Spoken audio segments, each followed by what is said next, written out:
For a time, we tried to contact him by radio, but no response.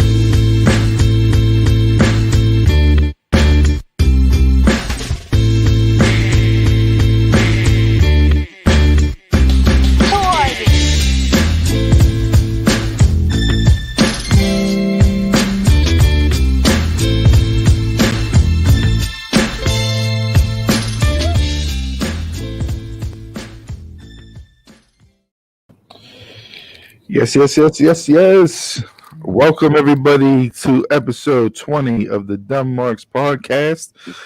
It's your favorite Fantastic Four boys bringing you the news and notes from the weekend, sports, entertainment, movies, games, life, whatever the case may be, snacks.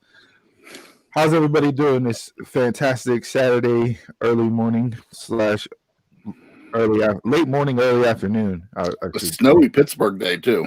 Yeah, we got some snow coming down in the Berg today for the first time since Christmas. So don't know if it's going to turn into anything. I hope we don't get hit like the Midwest and all that did with up to a foot of snow. I'm cool with just having the dusting we got out there now. Yeah, I don't need any more. Donald, I know you're into more winter than I am, so. Oh yes, I definitely love it. You know me. Yeah, come over and have to shovel my driveway at 4:00 in the morning and tell me I'm struggling. That's what a snowblower's for, baby.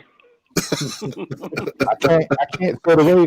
So this is I didn't know this is how we were going to start off the podcast today, but you know how Kevin Hart used to say, well, the way my bank account's set up, you have to move. Got my checking and my savings. The way my garage and my driveway set up, my wife's car is directly in front of the garage door, and I don't have room on either side to get a snowblower out and around it to come down the driveway. So that's the reason why I don't have a snowblower. It sucks because my driveway is on a hill like this, and yes, having to go out there with a shovel is not a fun experience.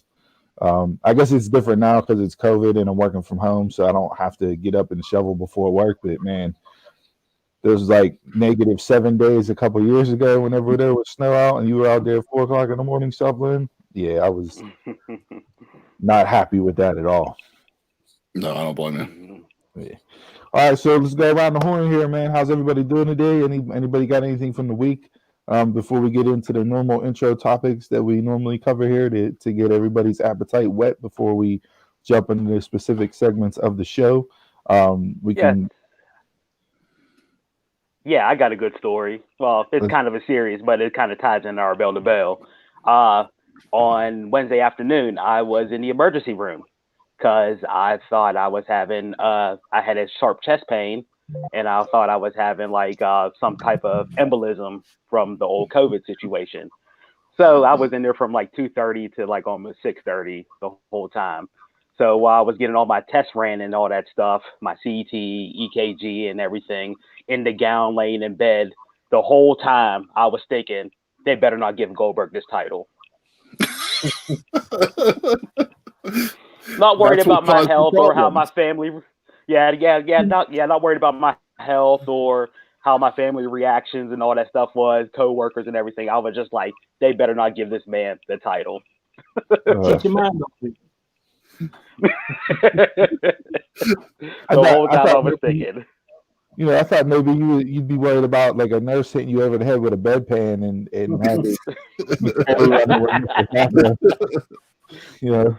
Is everything okay, Donald? Yes. I came back with a clean bill of health. Heart's fine, lungs fine, everything. But they did find I had high blood pressure, so I am currently taking meds to control that. But that's normally in the family. Yeah, that runs through the family, so it's not a shocker. That's the part about getting old that none of us want to hear is the family history of different things that come into play. You start to get worried about and things pop up. Mm-hmm. So I know on my side there's a couple major things that I'm worried about, and I got to make some changes to make sure those don't pop up on my end with things. But yeah, man, you never know. Like what's scary with Dr. Dre. What happened with him with his brain aneurysm coming out of nowhere, and that's something that you can't even detect or tell because it's just the way that it is, which is scary, and especially with you coming off of COVID, like you don't know what the littlest thing now is going to make you automatically jump to the worst case scenario, which is no way to have to walk through and live life on a daily basis. Mm-hmm. Yeah, Welcome so to I'm Club now HPV, Donald. So now I'm on right now I'm on a 2-week Mediterranean diet until I get for my blood work and that stuff. Okay. And man, it is not fun. All right, well, It is not fun. I don't know if you want to turn your camera off or mute your microphone during the snack segment. We through that grind. Or listen to that. Jason or Chris, you guys got anything? Didn't really have any stories this week, but just kind of wanted to maybe talk about movies if we want to jump into that now, or anybody want to? Jason, you got anything that you want to talk about first? I got nothing. All right, we can jump into movies. I got a couple of things from movies this week, too, that I saw. Whether or not they're all going to be true or not is a different story. But so, I mean, we're back into the same story that we've heard the past year. Movies are getting pushed back again. Two of the ones that I heard this week that are getting pushed back, one for sure is The Many Saints of Newark, which is the Sopranos prequel movie. That was supposed to debut on HBO Max in March. That's now been pushed back to September. It seems just because of the theater, they still want to get people in the theater for that. And then, of course, unfortunately, the new Bond movie. They haven't officially announced it, but there's the rumors that it's going to be pushed back probably till November again.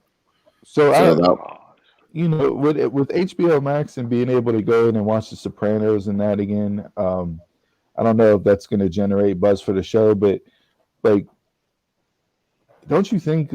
I mean, I guess people that are like our age and older or whatever that actually watched it whenever it was on and it was the biggest thing on TV will be excited for it. But like, how many people really want a Sopranos prequel at this point? How many years later after the show went off the air?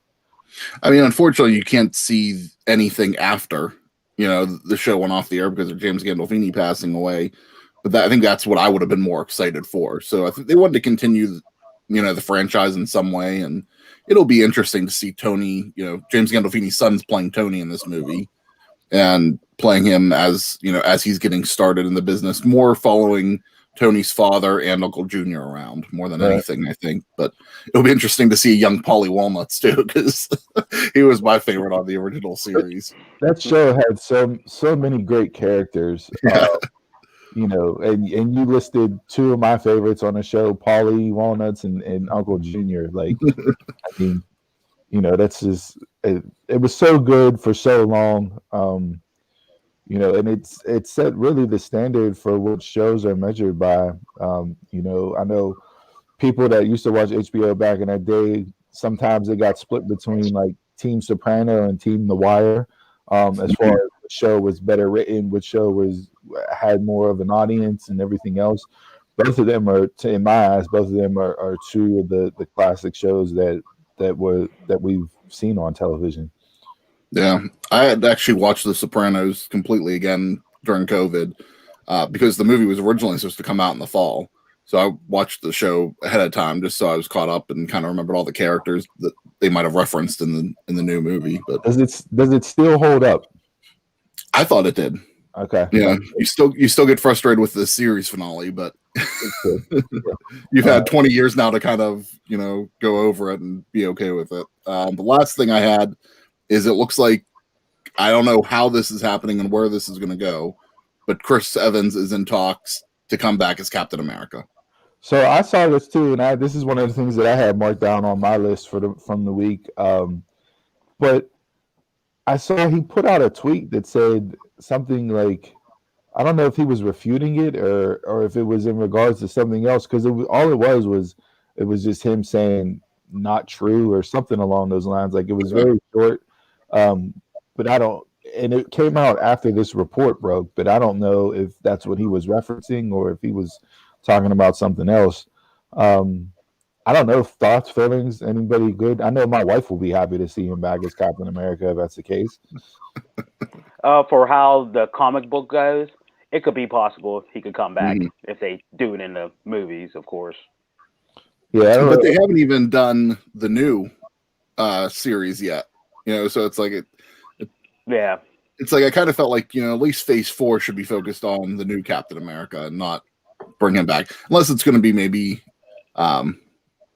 like a scene like of him, like a flashback or something like that, and that they're going to use new material for. Yeah, Isn't Cap old? what's that, Jay? Isn't Cap old right now? He is. He's old right now, but but the magic of time travel, Time travel. anything can happen. Don't even get me started. we can have that. We can have that whole discussion later on. I know for me, for movies, I had that marked down, and then Die Hard 6 is supposedly rumored to be in the works, with Bruce Willis coming back to play the iconic Jack McClane character again. Wow.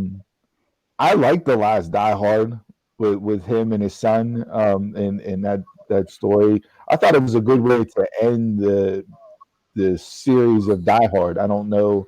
I need another Die Hard, but that's rumored to be in the works. And then Fast and the Furious 10 is supposed to be a 2-part finale that ends the original series, and that'll be the end of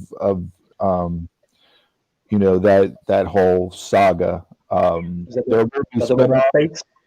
Yeah, there will be spin-offs. Of course, we had the Hobbs and Shaw one with The Rock and Jason Statham, and then there's supposedly other spin-offs that are going to come out of this. John Cena. Yeah, I but didn't realize they had a cartoon. as far as Vince Vaughn, not Vince Vaughn. Is that the one on Netflix? What, the cartoon? Yeah. Probably. Yeah. Probably, yeah. But it'll be the end for Vin Diesel and the Dom Toretto character after these get released. So we'll see how that plays out for them moving forward. But yeah, that's kind of what caught my attention with movies this week. You guys want to jump into snacks? Let's do it. All right. So we had Jason's review of the Mountain Dew Major Melon last week, which was a total dud in his eyes. People just loved it though. Yeah, people did. It was crazy. I saw some people were posting that they were driving like an hour and a half to different Walmarts to find it because it was out of their house. Yeah, I'm not driving an hour and a half to find Mountain Dew. Like, you're crazy. They thought it was a PS5. But so apparently they're gonna drop a Mountain Dew's releasing a Riddler's Brew, which is a flavor inspired by the Batman. So the Batman movie that's coming out, I guess Mountain Dew's gonna release a limited edition Riddler's Brew for that. You gotta guess the flavor. Yeah, Like a mystery airhead. They said in the article, they said looking at it, it reminds you of Mountain Dew Dark Berry, and I don't remember Mountain Dew Dark Berry. I was, like I said, I'm not a fan of Mountain Dew, so that could have been a case of a flavor that came out that I just didn't see. They had one, I think it was like Mountain Dew Midnight or something. I don't know if that was it, where it was like a really dark and deep purple color. That's what this looks like in the bottle. That's what this looks like. So that's whenever I could drink Mountain Dew. Yeah, and then to continue on with the celebration of Fruity Pebbles turning 50, Fruity Pebbles and Cocoa Pebbles ice cream will now be available. I'm looking for that, the ice cream. Yeah, so I don't know if have you guys tried the Cinnamon Toast Crunch or the Lucky Charms ice cream? No. The Cinnamon Toast Crunch one is it's okay. The Lucky Charms one is actually like I like it. My daughter loves it. So if you have kids, I'm sure they'll be more into that than what you are as an adult. But that's coming out, and then I had the Sour Patch Kid ice cream before, and that was how was that? It was pretty good. Really?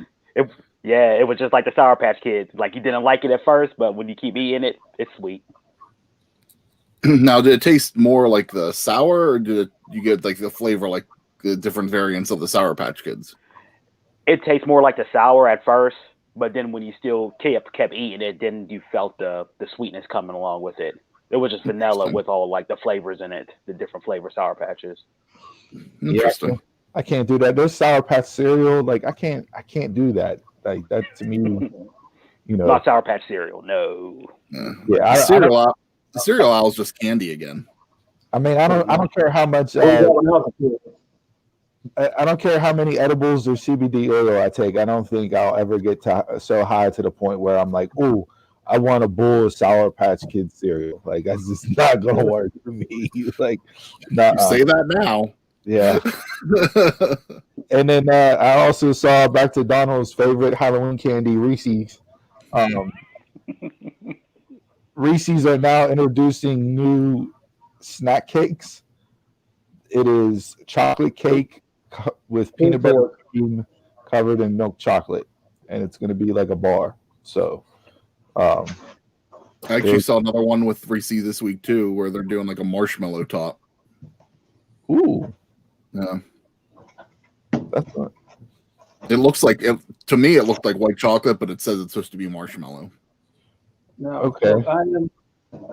I didn't do this for the pod specifically, but I am never out of arm's reach of snack cake.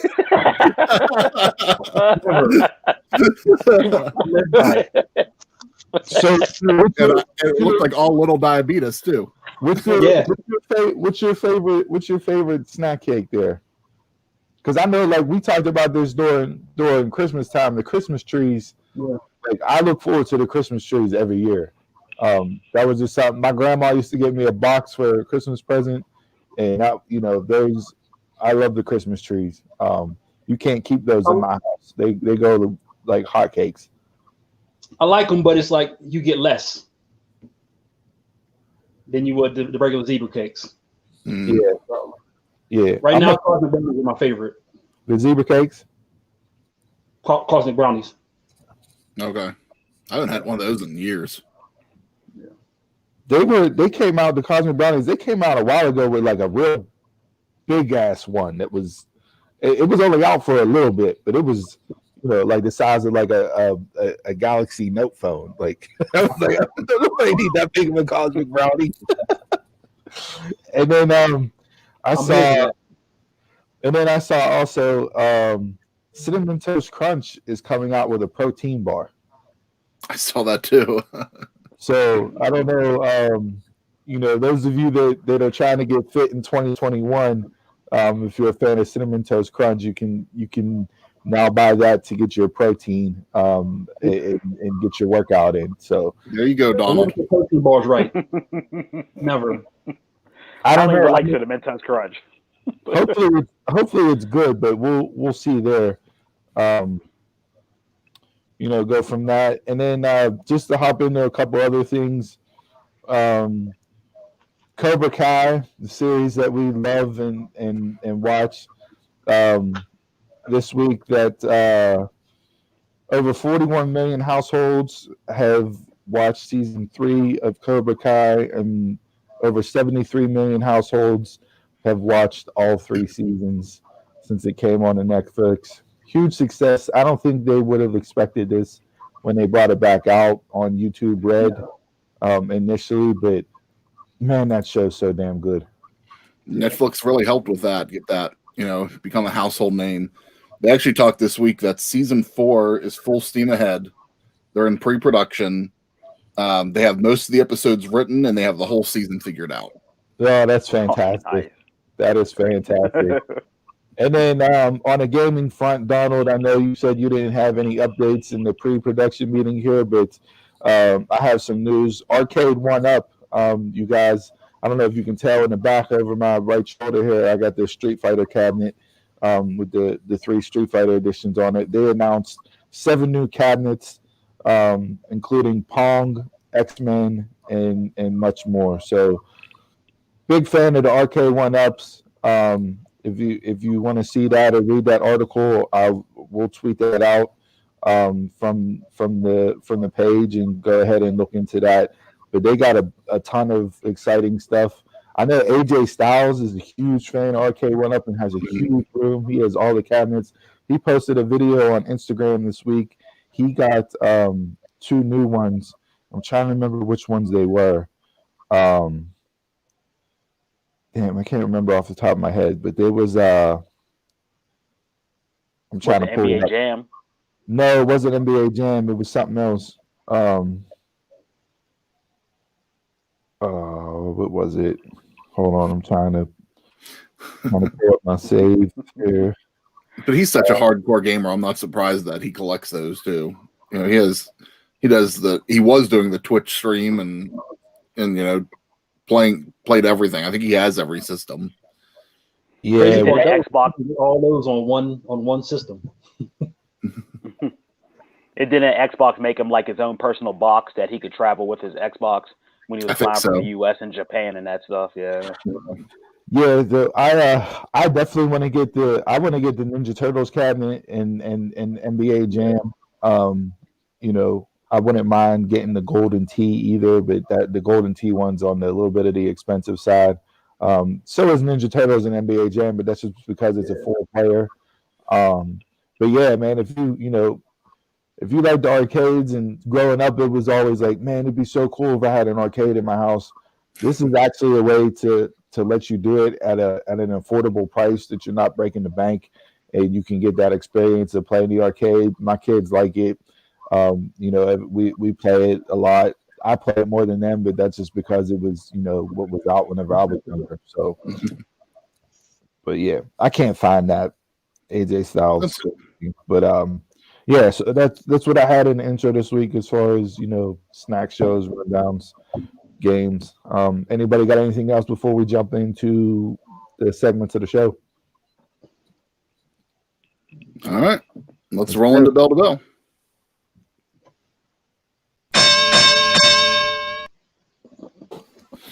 All right, guys.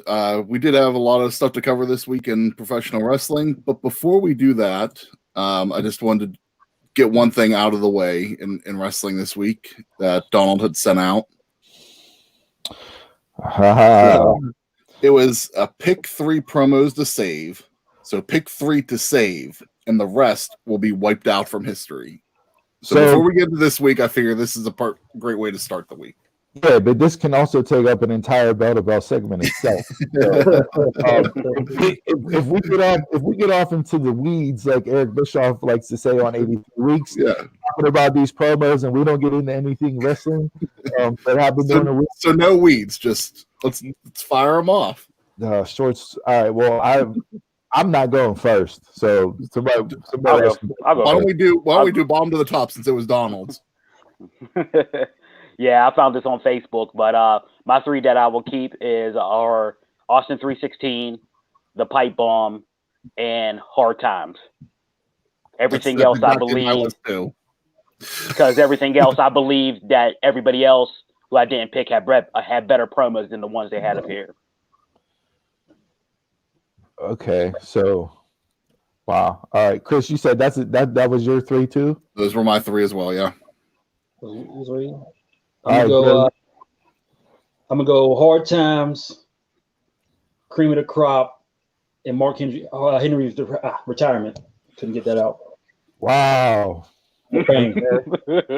I still go back and watch that. I mean, it was.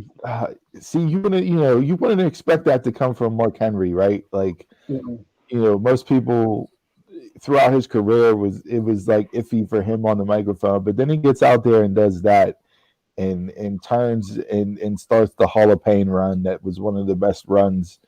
You could go back and put that run up with anybody. It's so tough. I initially, whenever I'm looking at this list, like right off the bat, I was like, oh, Austin 316, Cream of the Crop, and Hard Times. Like, to me, that was my initial reaction. But then when you start looking at these and you're like, okay, well, you don't get to hear any of these ever again. They're done. They're gone. The AJ Lee Total Divas promo, I went back and watched that again. Man, that was such a good promo. Like, it was. I think arguably, I think you could say that it was better than the pipe bomb, and I could argue that. Yeah. I mean, my favorite line out of that was "Talent is not sexually transmitted." I don't know. The pipe bomb, everybody loves the pipe bomb and puts it up there as one of the best promos. I'm not saying that it wasn't good, but I think it was more the shock and awe of him throwing out, the shoot work style of it that he gave. Heyman himself can have 9 promos on this screen, and we can pick 3 of Heyman's promos. I mean, the man is one of the best talkers ever on the microphone. The Miz talking smack, again, it's a different setting. So I know that got voted as one of the best promos.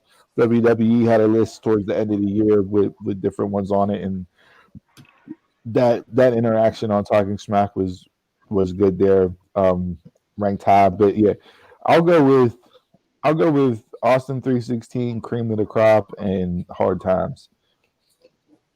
Have you seen Austin's ECW promo? Oh yeah. I mean, that's what I think. Like, that's what kind of took that one off the list for me, because I think that one was like, those are 2 equally good promos. So I was like, let me put out. But Austin 316 started his Austin 316 run. Yeah. Yeah. Remember, he was just ringmaster. But it wasn't that long of a it wasn't that long of a promo. I mean, this list is it's not that there's nothing wrong with this list. You can put other promos on here and take ones off. But I mean, out of this list, what would be your number one promo out of this list? Got to be Hard Times, right? I'll say Hard Times, yeah, for sure. I mean, and most people would argue that that's probably the greatest promo of all time. And it just, it just had however many year anniversary was just past, late last year for it. So yeah, it was. I mean, good find, Donald. Way to bring it up. I mean, some hell of a promos by everybody on the list here. Yeah, good look. I think everybody had good picks with this. Keep finding more, Donald. All right, so what do we want to jump into first? We want to start the beginning of the week? Start with Monday Night Raw? We can start with Raw. I did not watch Raw. I watched the National Championship, even though that wasn't much better than Raw, since the game was such a blowout. I did see throughout the day, the announcement with Drew getting COVID, and then Triple H coming in to quote unquote save the show.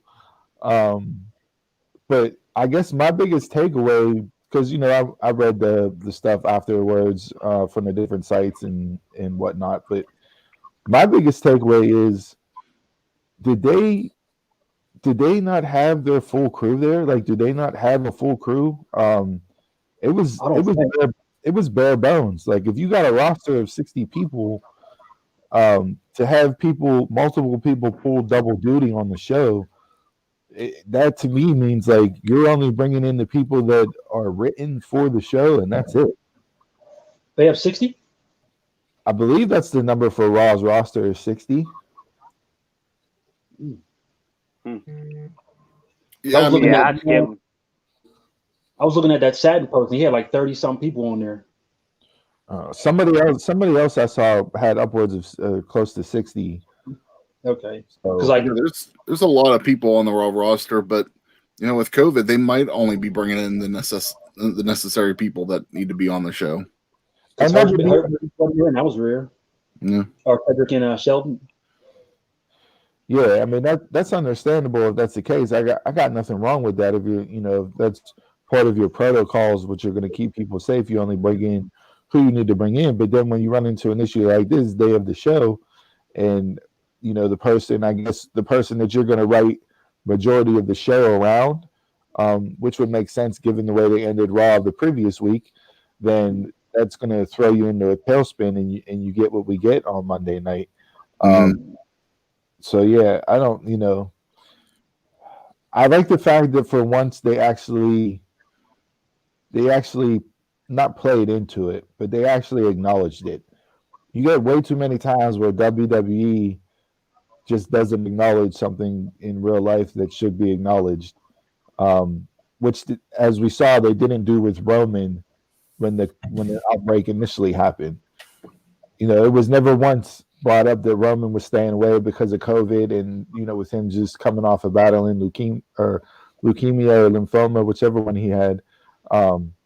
That was never acknowledged for why he wasn't on TV. It was just that Roman was gone and Braun was replacing Roman. Here, they actually announced it. They had Drew on the show. I thought, with him being your champion and your face of your company, to him to get on and give the promo that he gave and telling everybody to stay safe and wear a mask, and that was good to acknowledge it. But it really put them in a bind for the show. I ended up going back and watching the whole thing because I was flipping back and forth on Monday. I actually didn't hate the show overall, which I was surprised, because it wasn't a great show, but I didn't completely hate it. I enjoyed the Charlotte and Lacey match, but the whole Ric Flair interference in the match. So, two things with that, right? And this is I'll kind of play quarterback with all the stuff that you guys throw up just for talking points here to keep it moving along.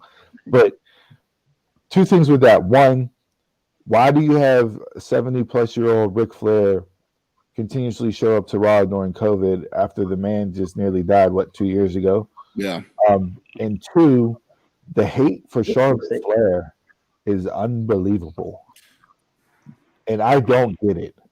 People are saying she's trash, she's garbage, she's not good on the microphone, she's not good in the ring, she's only there because her dad's Ric Flair.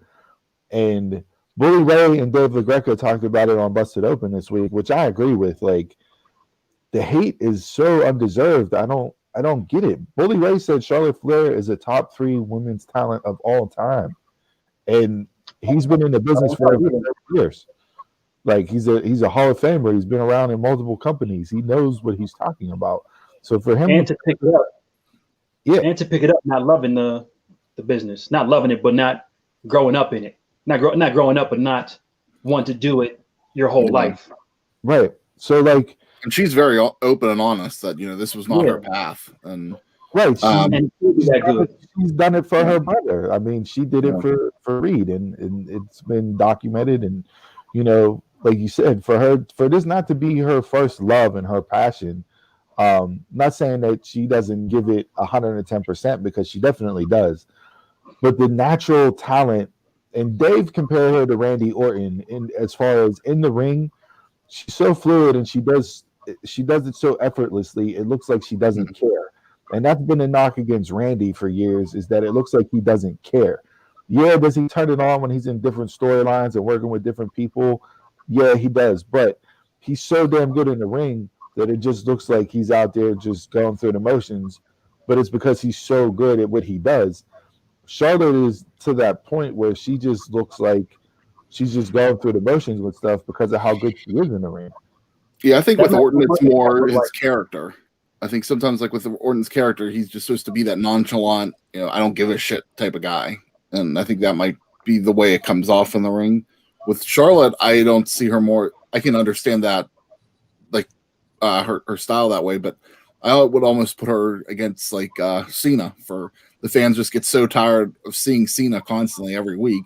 Yeah, that's why they hated him, and that could be why they hate Charlotte too. But she was off for a while. That Cena's a really good comparison, and I say that because a lot of the people that were raising the hate and the stink against Charlotte were Becky and Sasha fans.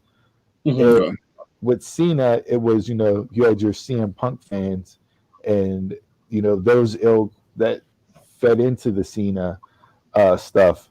You know, we saw it with Roman, but Roman was more force fed than I think Cena or Charlotte has been. Yeah. I just thought it was interesting the fact that, like, you know, one of the pillars of women's wrestling, and I would put Charlotte down as a pillar of women's wrestling currently, right now, today, across any company. Mhm. To get as much hate as she got is just crazy to me. And it seems like, they brought her back and she was kind of viewed as, I guess, a face because of her and Asuka being teamed together right now.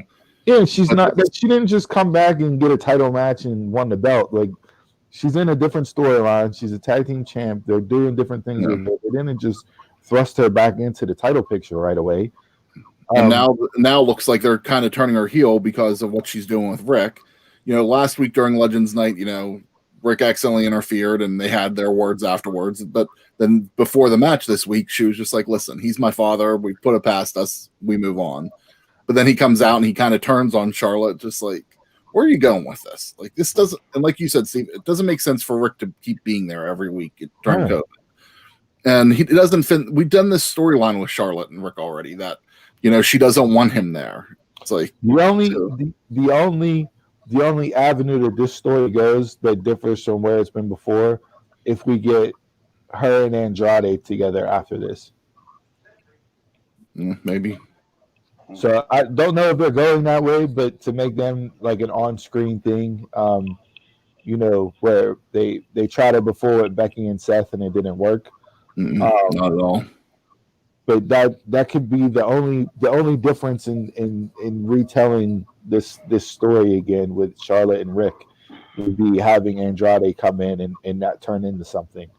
It was just that was just interesting to me that she, above everybody else that's on that show, got the most hate and the most vitriol as far as fan reaction. Was just mind-boggling to me. It's her and Sasha. Her and Sasha up there. Everybody else is on like a even level. Yeah, Bully pointed this out. Bully was like, "Well, Becky has more holes in her game than Charlotte does, but the fans love Becky, so a lot." You know what I mean? It's. And I haven't seen too much Bailey hate. No, I don't either. For like her, I saw some of it whenever she did her turn and feud with Sasha, but to me, Bailey is steady. Right? You don't have ups and downs with Bailey. Bailey is just steady. Whether she's a face or her heel, she's steady in that character, and you get what you get on a nightly basis with Bailey, and there's nothing wrong with that. To me, that shows that you're a good performer if you're steady. You don't have the ups and downs, the peaks and valleys in character work when you go from heel to face or baby face to heel.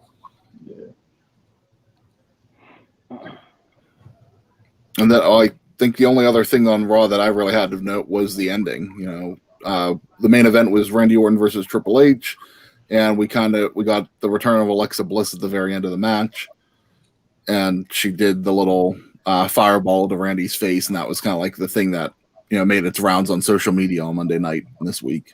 Yeah, I caught the main event. I flipped it back on for like the last 7 minutes of the show and saw that. So I guess we're gonna go with a. I don't know where we're going with this. Honestly, I don't. The Fiend will return at some point. Yeah, if he is the Fiend anymore. Yeah. I don't know. Like, I'm fine with I'm fine with them continuing it on the way that they continued it on based off of Monday night. It's just I can't see where they're going.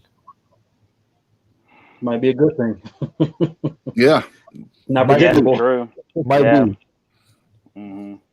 It's one of those you just gotta tune in every week and find out to see where it goes. But right. So from Monday, let's jump over to Friday to last night since we're on main roster talk. SmackDown I thought was just an okay show last night. mm-hmm. I agree. Again, the things that I liked, which is continuous, is Roman Reigns and the story that they're telling with him and the interaction. I love seeing Apollo Crews sitting there in the room with Roman, talking to and picking his brain after what Paul Heyman said to Apollo on Talking Smack. I thought that was a great tie-in, and the commentary team referenced it, so it wasn't like it was just hanging out there where you're like, why the hell is Apollo sitting with Roman? That makes no sense. They referenced it, they brought it up. I thought they did a great job with that. They brought it up during Big E's, during Apollo's match with Big E, who had probably the greatest sweater of all time on last night. Absolutely. What a national treasure Big E is. I think I saw someone say, "You're cool, but you're not Big E with a Ghostbusters cardigan cool." Ghostbusters cardigan is laying on the couch eating a fruit bowl. Like, this is a national treasure Big E. With a dorm mini fridge sitting next to him. Yeah. I had to rewind because I didn't know where it came from. But no, I mean, to me, like, if we're going to start getting other people coming into the fold with Roman and the bloodline, like, okay, if you're going to make Apollo, another hitman, another muscle, I'm all for that. So yeah, I also like Jay's opening promo where he talked about winning the Rumble and going over to Raw to beat Oldberg or Drew for the WWE title, and then the Bloodline running both shows. I thought that was a nice way to end any debate of, if Jay wins the Rumble, is he going to challenge Roman? And that's what no, he said flat out, I'm winning the Rumble, I'm going to Raw, we're running both shows. So it kind of reminded me of Evolution with Batista. Where's Batista going to go? He's just going to SmackDown. Nope, he stayed on Raw.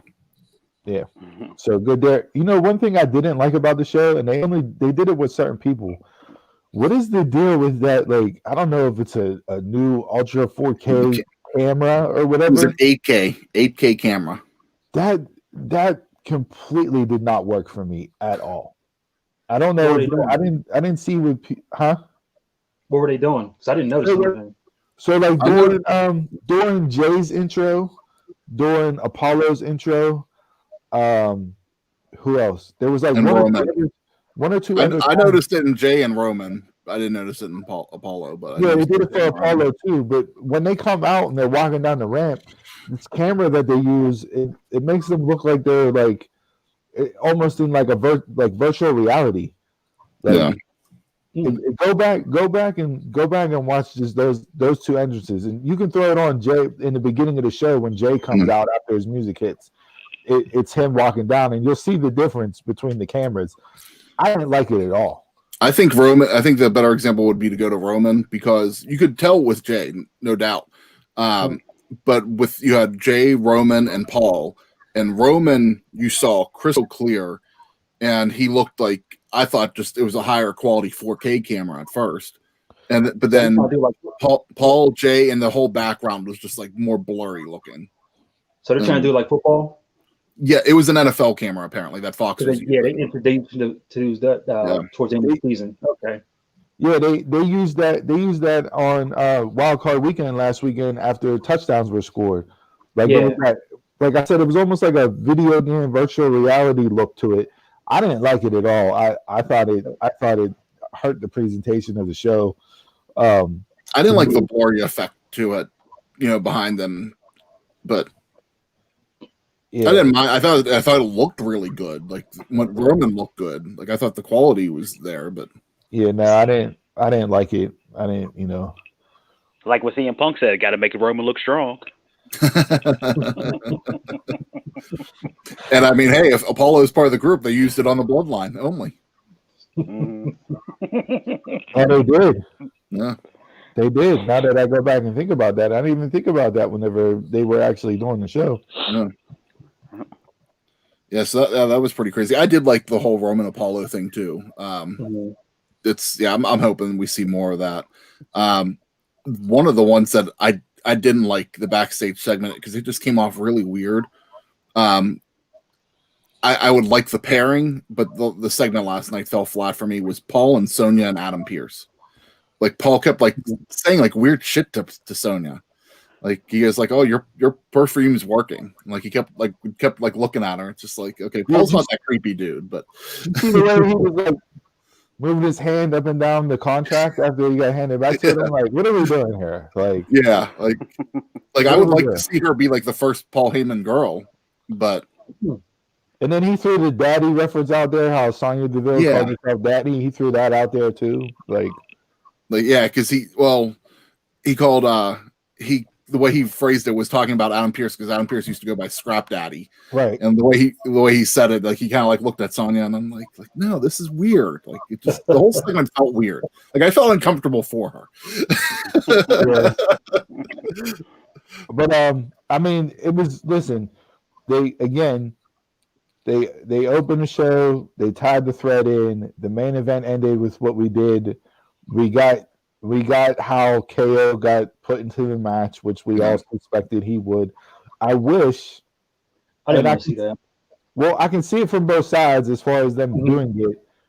However, I wish it would have been done next week before the Rumble. Okay. Because now next week you're gonna have Roman and Jay out hunting Adam Pearce, and then you're gonna get an interaction between him and KO. And it'll be physical and a pull apart or whatever the case may be. Gotta have our weekly brawl. Spring that on him right before the Rumble. Mm-hmm. I think it would have been better if you did that. If you spring it on him right before the Rumble, and it's like, oh, okay, well, last man standing match, Rumble, no time to prepare. Let's get it going. So, but yeah, other than that, I mean, and then. Obviously, for me, I think that the highlight was Billy Kay coming out. Can we get more Billy Kay? With the Riot Squad. Every week, more Billy Kay. Yes. Just great. Just great. She's a female R-Truth. That's a perfect comparison. She's a female R-Truth. I mean, she steals it every time she's on TV. From the resume, give me my headshot and my resume, and now trying to get into the Riot Squad and her coming out and just great stuff. She's the only one that can have a show, like an on TV segment show. Speaking of on TV segment shows, did you guys like the Bailey Ding Dong Hello TV segment from last night? I didn't hate it, but I don't need it. It's just them poking fun at each other, so I didn't mind that. Don't make it a like a recurring thing. Yeah, I don't think that suits Bailey. Even as a heel, I don't think that works for her. To go out there and do a talking segment, she's not that type of. She's not that type of heel. No, you know what I mean. Like give me the short bursts where she's coming out in her entrance and she points to the pyro, so the pyro goes off, and she has her one or two lines that she spits out as she's walking down the ramp. Like I'm for that, but don't give me Bailey in a 10-minute talking show segment. I don't. To me, that will hurt her as a heel more than it'll help. Yeah, I agree. Are we at all disappointed with how they're just showing and just people just randomly saying I'm in the Rumble? Like there's no build up to this Rumble at all. No, not at all. No. I mean, you only got a limited amount of people, so I know. I think I'm used to it. They do this every year. I don't like Drew. They made him qualify, which he didn't, and I'm like, what was the point of that? I just don't like. I don't know. Like, the Royal Rumble is my favorite pay-per-view of the year. It's been my favorite pay-per-view ever since I was little. I just love the Rumble. I used to, we used to order it and have friends over, and we'd all bet to see who would win the Rumble, and we, pick like 2 or 3 wrestlers and whatnot. Like, it's just been my favorite pay-per-view, and the lack of build and the lack of interest. Like, I don't see who could possibly win from either men's or women's. I know who I would like to see win, but it's just, to me, it's a major four pay-per-view that's gonna fall flat, and I can't believe I'm saying that with WWE, knowing that it's the kickoff to WrestleMania. Was it the Rumble whenever? Was it the Rumble whenever the Undertaker was and Yokozuna fought in the casket match? Yes, and then he got. I remember watching that at your house. Yeah, I still have that Rumble on videotape on VHS. I need to convert it over. I still have that, but yeah, like it was, and I have all the Rumbles on the box set whenever they brought that out years ago, before the network came out. So like, it's just, I don't know what they can do 1 week before the show to get me excited for it, because right now it's just not interesting, and I don't know who you're gonna have for a surprise because of COVID. You know, Jay White's profile's wiped off of New Japan, so you know, the scuttlebutt, the rumors are kicking back up that he's coming, but apparently he signed a 7-year contract with New Japan back when he re-upped. So it's like there's so much misinformation out there. I don't know what to believe or what to actually think is going to happen. We'll just have to wait and see how it plays out. If New Japan's just running the storyline with it, or he's actually done and is going to show up in the Rumble. If I was going to bet on it, I'd bet that he's sticking with New Japan. I think this is just a storyline. All right. Well, since we brought up New Japan there, I guess we can hop into Dynamite this week. Given the betrayal of the Bullet Club, their BTE this week. If you didn't watch BTE this week, they had Gallows and Anderson and the Young Bucks start the BTE episode, and they ended the intro to that episode with them four doing the Too Sweet, and Nick Jackson is heard saying, "Tom of the betrayal is real." So they saw that, they're playing that out, and we'll see where it goes. But thoughts on Dynamite this week? That 6-man tag, I had issues with it once they started brawling with each other. I like how Moxley was attacking Omega and all that stuff, but the Young Bucks, whenever they came out, they was holding Moxley back. I was like, you just been betrayed by your best friend Kenny, and you're doing nothing to the Good Brothers. I was like, what is the point of holding Moxley back? Everybody should be going all out, fighting Kenny and the Good Brothers, and that's included with the people running out from the locker room. Like, hey, this is a quote unquote invasion. Why are you trying to hold people back? Like, you're supposed to be attacking them. I don't get it. I mean, I was watching a couple like NWO stuff from the WCW days, and the whole locker room of WCW came out to confront, the outsiders at the time. Like, you're not doing this. You're just gonna, just hold on and that stuff, and we're not gonna brawl you guys, because we're kind of scared of you. I just didn't get it. I don't know if that's the case. I guess with the Young Bucks, I don't know if they're going to turn it into more of a story between those five. Because you saw, the Bucks and Tony Khan standing at the monitor after Callis made the announcement for Kenny Omega's best friends, the Good Brothers, to come in and wrestle in the match. So to me, it was just, they're not going to rush and give it away that the Young Bucks are just automatically turning against Omega and the Good Brothers, if that's how they're going to end up going down the road with it. They're not going to do that 1 week after they just all join together to end the show. I did like the chicken shit heel aspect of Don Callis and Kenny Omega running out after the brawl broke out.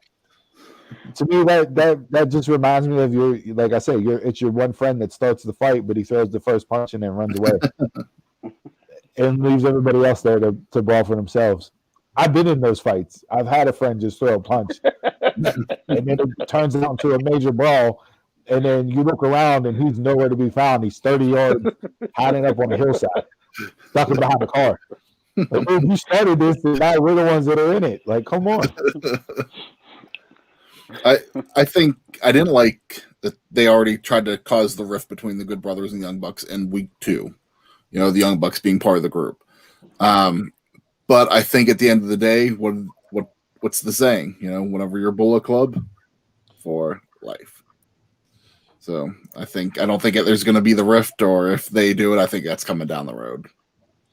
Yeah, I mean, and we saw, even though it's for life, we saw splinters in the Bullet Club where, the elite, which kind of trickled into how we got to AEW, formed their group within the Bullet Club, and they played that story out in New Japan as well.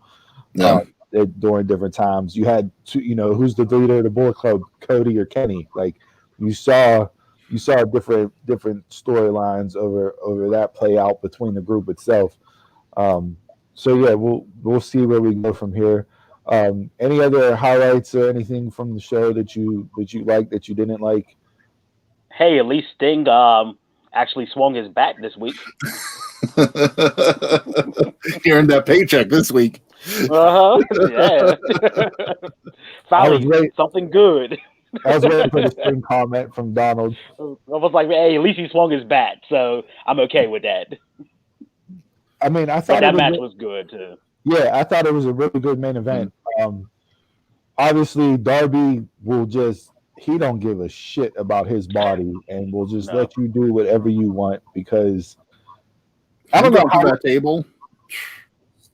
I don't know how long he's going to be in wrestling because they all say you have so many bumps on your bump card, kid. But man, he's using them all up in 1 year. Like this dude, every time he gets in the ring, it's something that's just like you're $150 soaking wet. Like, how are you putting yourself through this? When he got thrown through the table, it reminded me of Bam Bam Bigelow and Spike Dudley, like instantly. Yeah, it did. Yeah, I like the coffin drop onto Cage on the steps. I thought that was done well. They worked the match well. They told the story. The bigger, stronger, powerful wrestler throwing around the smaller, not necessarily weaker guy, but the smaller guy. Darby coming back, and then he hit a big move to finish and win. So it wasn't just like a quick roll up like WWE would have. He hit a quick. That's true. 100% true. But he hit the crucifix. I had to get one in. It's been a quiet. He hit the crucifix off the top rope and beat Cage with it. Did you notice that his shoulder was up though? Oh, he was pinned. No, I didn't notice that. Yeah, 2 weeks that the one shoulder was his right shoulder was down, his left shoulder was up. So, I didn't catch that. I didn't catch Which that. One, the match ended 5 minutes before it ended. I didn't see that. He had Darby pinned or Darby had Cage pinned? Darby had Cage pinned in the corner for like a 4 count, and that's before who came out? Before the other guys came out. I didn't catch that. Yeah, I don't remember that either. But before things started interfering? Yeah, it was a legit 4 count. And when he kicked him back up into the ropes. Okay. Okay. Yeah. That's been there. That was a 4 or 5 count. Like the match was over. I was very surprised by the Serena Deeb and Tay Conti match. That was the only thing that was impressive this week. That was good. In wrestling in general. I mean, like Conti, she definitely elevated in that match. Serena Deeb is just she makes anybody good. Yeah, if you don't know about her, like you don't know wrestling because she is one of the best there is that has no recognition, and I'm so glad she's starting to get recognition from being the NWA champ and giving these showcases on Dynamite. But that was a really good match. I'm glad they gave them time. It wasn't just the normal 3 to 4 minute women's match that you get. They actually had time. They had a really good match, told a great story. I like that. And I also liked, Britt Baker and Thunder Rosa at the end of the waiting room segment. Now we had two segments this week, Ding Dong Hello and the waiting room. This was the first time I watched the waiting room, so I hadn't watched it on Dark yet. I enjoyed that. Like, I'd like to see more of that. I told you. That was horrible. That was trash. That was horrible. Brought that up in this podcast. Are you I saying didn't need Cody in it. Are you saying it was trash because they brought Jade out? Because what? Because they brought Jade out? No, it was just trash in general.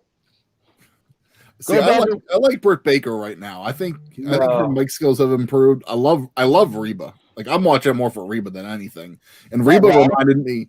Do you remember whenever on the new ECW, whenever Abraham Washington had his like talk show and Tony Atlas would be like the side guy? That's who Reba reminds me of. Is the way that she just laughs at stupid shit. She reminds me of Tony Atlas on that.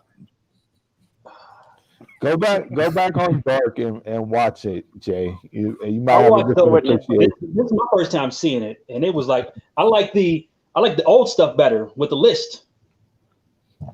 It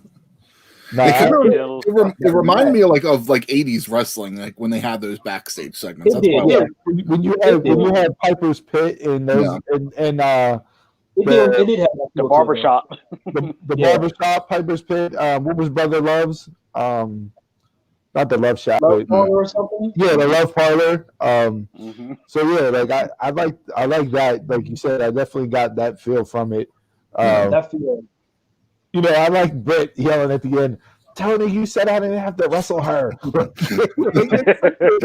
it's such a weird thing to say. Like, I'm going to talk all this shit and I'm going to jump you from behind and everything else, but I'm not going to expect a match to come of it. You know what I mean? Yeah, exactly.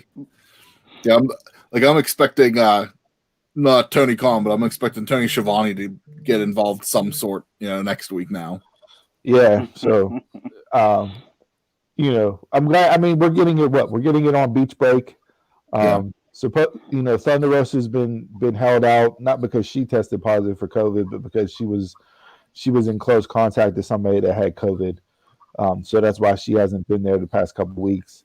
And why do you push this match back? But so yeah, I mean, I'm okay with doing that. I think the match itself will be really good.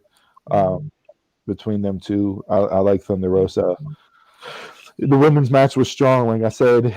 Anything else from Dynamite that you guys want to get into? Talk about? Silence is golden, so we'll hop over to NXT here. Yeah, of NXT from Wednesday night. Say what? What do you think of NXT from Wednesday night? Like wrestling all this week, it was all blah. Well, I mean, the ratings definitely proved that because they were around 550, which is probably their lowest rated show that I can remember in a long time on a Wednesday. But we want tag team wrestling, though. This is actually, and as much as I do like tag team wrestling, the early rounds of the Dusty Classic are always my least favorite episodes of NXT because to me, it just kind of drags on. It's a lot of tag team wrestling and it just drags a little bit. It's a huge ass bracket, too. Yeah, and then next week we start the women's at the same time. So next week there's going to be even more tag team wrestling. I'm going to watch the women's. I think the Dusty Classic does a good way of storytelling with either different teams to get feuds and stories and angles out of it, or if you have like two singles coming together. That story like with Finn and Joe, we saw that when they won the first ever cup. But like, I don't mind it. I like it. I was a fan of it. I was tweeting it out along with the show, and I got zero reaction at all, no matter what was tweeted out. And normally I'll get some engagement from people and go back and forth with different things, but there was nothing as far as engagement goes this week with NXT. So could that be the case with that it was such a letdown because of the Dusty Classic? I mean, I loved bringing Pete Dunne and Oni Lorcan and Danny Burch back and that going up the dollar and the story they're telling there, along with Undisputed Era and Finn, the story they're telling with that group. And then you have Which looks like that's going to be a partnership. Then you have Why Karen keep them in the Cross. tournament, though? Hmm? Why keep them in the tournament, though? See, yeah, that's one thing I didn't like about the main event. I think Breezango should have won, so we could keep the Undisputed Era just focused on Dunn and Lorcan and them. So now they're going to go through the tournament. Is Dunn and Lorcan in the tournament? Because I really didn't. No, they're not. No, Danny Birch and Lorcan are the champs, so the winner gets the shot at the champs. Okay. So yeah, they're not in it. Yeah. So that makes sense. Why then? Yeah, I could see why if you're going to end up doing Undisputed Era versus them at the end of this thing. And then keeping them in there for namesake too, like Undisputed Era is moving on. But I think, man, possibly the story could have been, a lot deeper in that stuff if you took them out first round. I agree with you there, but I don't think Breezango was that team to do that. Like if they would have had a heel team in there instead of Breezango against them, I could see, them getting the distraction, Kyle getting taken out by Pete Dunne, Cole rolls out of the ring to go see what's going on with O'Reilly, and then the other team hits their finisher on Roddy, and that's how they lose. That would work, but I don't think it works with Breezango being that other team. It's true, yeah. Breezango is just that elevated jobber team almost. Yeah, they have their enhancement talent. Yeah, but they're good. That's the thing. They're good. Yeah, I'm not saying that they're not good. I wouldn't put that label on them. I wouldn't put that label on them. Don't make them otherwise. They're an underutilized team, and they're both older as far as like their career goes. So they're doing other stuff. I think they're there just to help out the talent. That's it. They are. Tyler has his his wrestling school with Sean Spears and that, and Fandango's doing other stuff as well. So like they're there. They're a known team. When they need them, they'll use them. And they're there to, like you said, to help build the younger talent. And I think both of them are happy doing that on NXT compared to just sitting around on our SmackDown and not doing nothing. Very true. Either. Yeah, I don't blame I'd much rather watch them on NXT than on the main roster. Getting lost on there. All right. I did see, I think my favorite wrestling from this week was MLW. Yeah, I agree. I watched the show Wednesday night. I watched it because it was a Selena De La Renta produced show. She always has the better shows on MLW when she does it. Give me an hour of Selena every week and I'd be happy. Selena is Selena, that's for sure. That Latina spice is definitely there with her. But we saw the debut of Mil Muertes, which I predicted on the show last week. I said I was hoping that he'll debut because it is her show, and he did. He fought Brian Pillman Jr. So Brian Pillman Jr. was on MLW and AEW on the same night, a la Rick Rude. Definitely pulled the Rick Rude. Yeah, I kind of felt bad that that Brian Pillman got that match. Because it had to be a squash match, unfortunately. But he's a talented kid. That didn't hurt him at all. I knew Mil Muertes from Lucha Underground, but like I haven't watched Lucha Underground as much as you did, Steve. So I didn't really know him as much. The only way that I knew him was whenever he was Judas Messias in TNA. Whenever they tried to pair him with Abyss. So that's really the most I've seen of him. So dude was just fucking just like solid. Like whenever Brian Pillman was trying to like chop him, I was just like, damn. Like it's gonna be interesting. Yeah, he definitely continued on the character of him in Lucha Underground. Selena, instead of Katrina, had she had the I don't want to say piece of coal or whatever it was, but it was the rock out of the rubble from the earthquake that took away his family that she used to bring him back and summon him, and that gave him his powers. And you saw Selena walking out to the ring, she had a skull in her hand that she used to summon Mil back. So I love how Court Bauer is taking that character and that story of Mil, but he's using it as his own and putting different spins on it, which is what wrestling is. Yeah. It's hard to come up with something original in wrestling because everything's been done. So you have to take from others and make it your own, and that's what Court's doing with this Selena and Mill. Absolutely loved it. I thought it was good. Can't wait to see where they go with it. Yeah. So and then this week we also saw Selena's group was bought out. Yeah, that's going to be an interesting story to see how that unfolds. I wonder if Kernan bought it, but we'll that's see the rumor. Yeah. I don't know if you noticed this. So I like Mil Muertes because right now it's Fatu running as champion. Mm-hmm. You have Hammerstone kind of next in line to go against him, and so I kind of like that there's another big guy that's going to run MLW other than those two. So it's kind of adding depth to the roster a little bit more that I kind of felt that MLW was lacking. This upcoming week on MLW, we're going to see Fatu defend his title against ACH. Yeah, hey Jason, what do you think about that? ACH is getting a title shot, and he's ranked number 9 in the top 10 rankings. What do you think about that? Doesn't need one.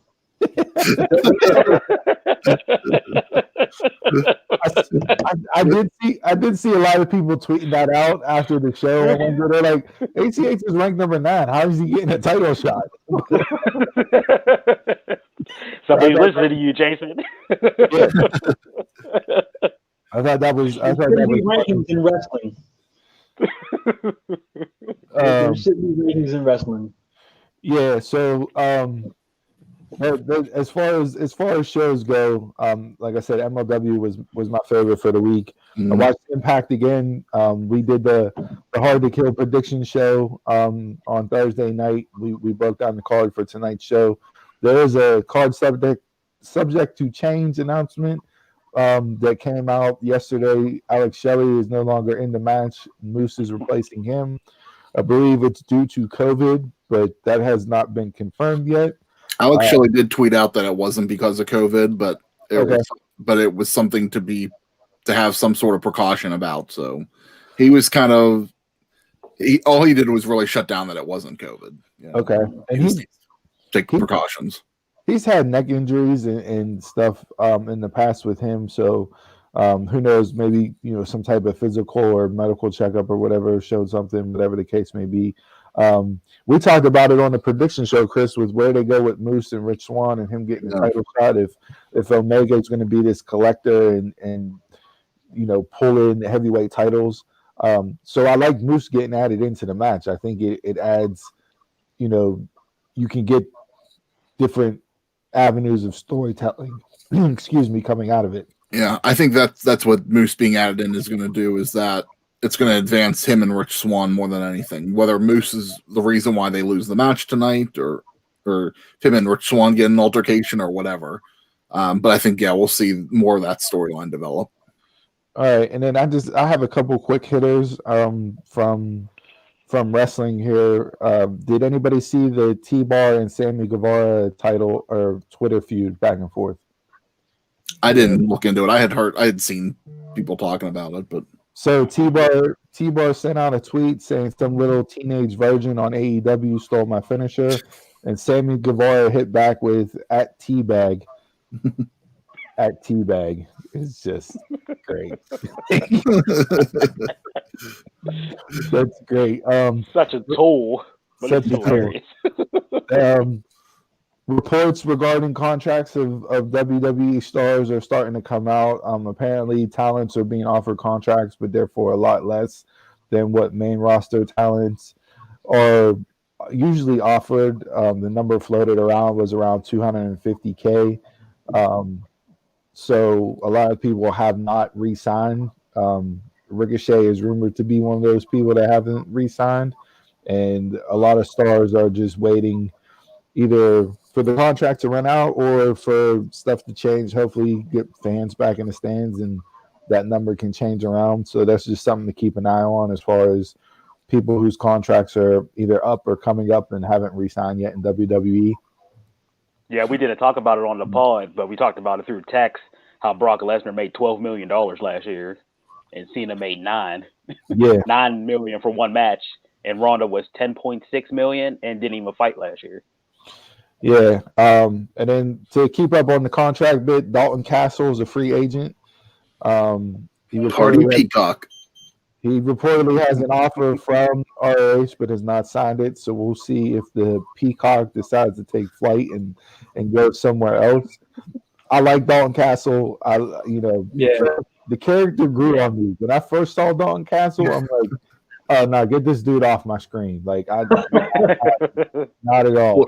When Donald, Jason, and I used to go out to IWC, that's whenever he was kind of like at his highest popularity in IWC, and then he went to Ring of Honor right after that. So, and he changed his gimmick up in Ring of Honor, but yeah, oh man, he was a worker at IWC. Oh, man, he was entertaining as all hell to watch live. Yes, he was. Mm-hmm. Yeah, and then again with the AEW with the Bullet Club in New Japan, Tama Tonga came out, said the Elite can call their reunion whatever, but do not call it Bullet Club. So that back and forth is continuing on. We also had the infamous Shawn Michaels Marty Jannetty barbershop moment 29 years ago on Thursday, I believe it was. Wow. 29 years. Chaps. Yeah, 29. I still remember watching that. I think it was on Superstars when it happened. Yeah. On Saturday. Yeah, when it happened. I remember running to my mom and crying. I was like, the Rockers broke up. They broke up. Is that the greatest heel turn in pro wrestling? If it's not, it's up there. It's up there. I say Hogan is still up there. Hogan was definitely a shot to the heart. Because that was different. Man, because that was different. I still would put Hogan at 1, but that Shawn Michaels, but that was might have been 2. Yeah. For the glass is up there, and that got to be top 3. Hogan jumps to mind, like you said right away, and other than that, I'd have to look into it. I guess maybe you could say like the Horseman stuff with turning on Dusty back in the day that led to actual riots. But you don't think Big Show turning heel was big? Which time? There was 9,747 of them. You about to get a screen cut. You about to get your screen cut off again. Yeah, but that barbershop, man, that was so real back then. Man, that was so real. So, all right, that's all for Bell to Bell this week. Unless anybody got anything else. Nope, let's roll. Did y'all happen to catch Bailey's Stone Cold Broken Skull thing? No, I didn't. I want to go back and watch that. Oh, and it was decent.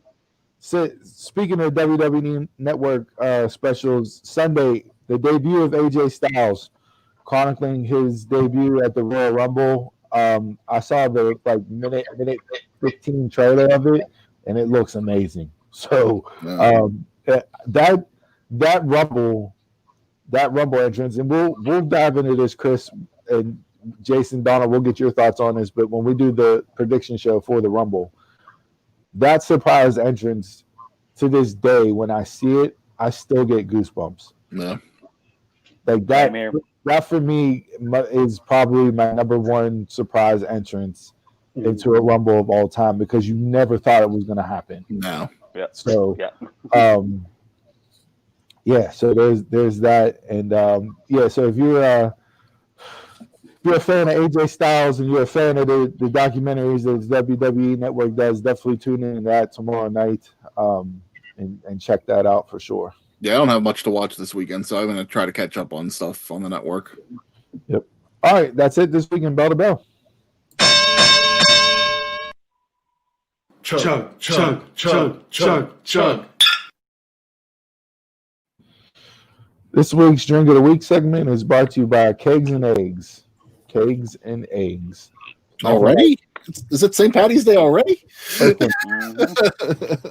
Hey, the way that they promote stuff, it is, because Valentine's Day stuff has been out for a month already, and so my wife already bought stuff for St. Patrick's Day. She went to the Dollar Tree this week and grabbed stuff for St. Patrick's Day. So I'll give her the pass. It's a month until then, so I'll give her that pass. What's that? Y'all think we're gonna be free? No, absolutely not. You can decorate at home, though. No. They already got the shirts out. I saw, like at Walmart and Targets and all that. Yeah, that's They're already already out. out. So I figured, why not do it to kegs and eggs? To kegs and eggs. So this week's Drink of the Week segment, we are going with Blueberry Maple Stout. Ooh. Ooh, I gotta try that. It is 6% alcohol by volume. It is brought to us by I'm going to butcher this brewing company, but Saugatuck Brewing Company, saugatuckbrewing.com. And it is a rich, sweet stout with classic malt characters with a bold, unique twist. The beer tastes like you crammed a fat stack of blueberry pancakes into a pint glass and smothered it with maple syrup. Channel your inner lumberjack because you're in for a real treat. So, I mean, this thing looks delicious. That is a stout. So I know typically when we review Drink of the Weeks, it's for beers that Chris and I have not tried. To be full honesty here, I have had this beer before. My cousin is the one that turned me on to this and brought me down a can when he had it. And I happened to find 2 cans of it whenever I was doing the research for the show, going to the brewery. So I know I had to pick it up and give it to Chris because of how much I enjoyed it. So we will take our sips and give our reviews here for the Blueberry Maple Stout. That aroma is amazing.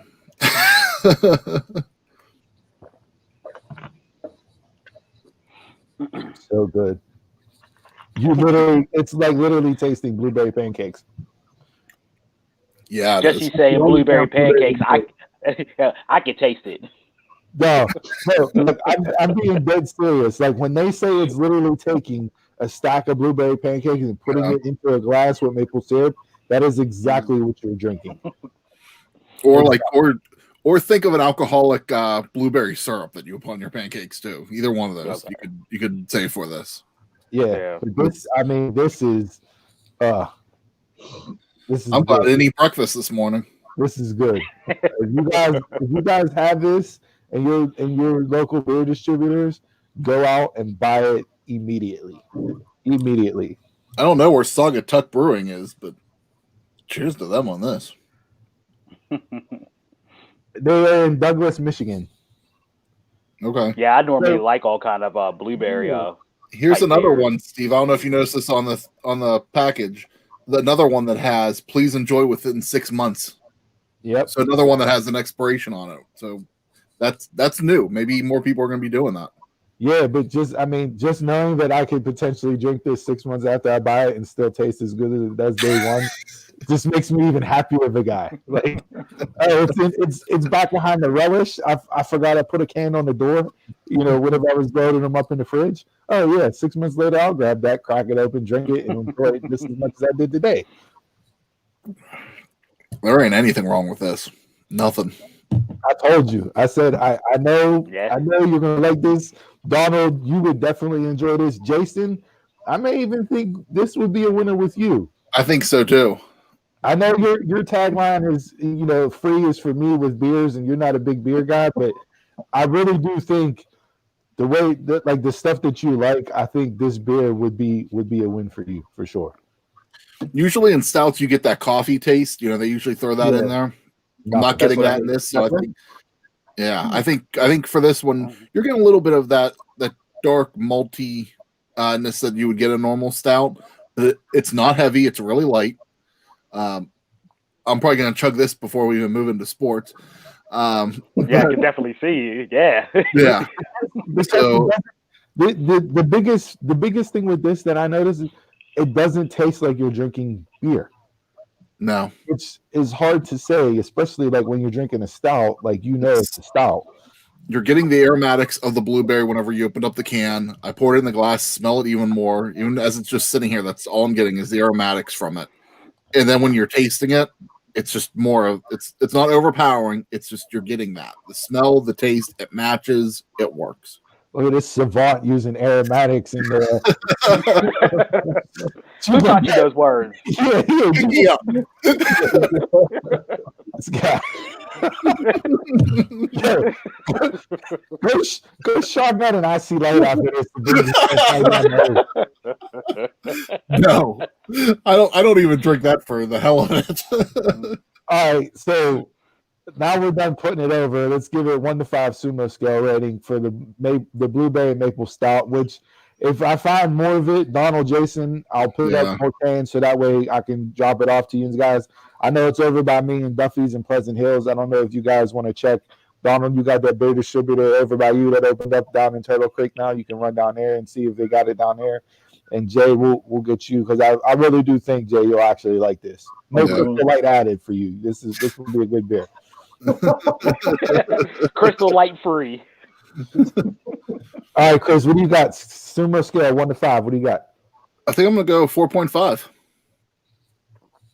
Yeah, this is in the top 5 beers that we've tried so far. I don't want to say it's number 1 because again that whole hog pumpkin ale to me is still number 1. But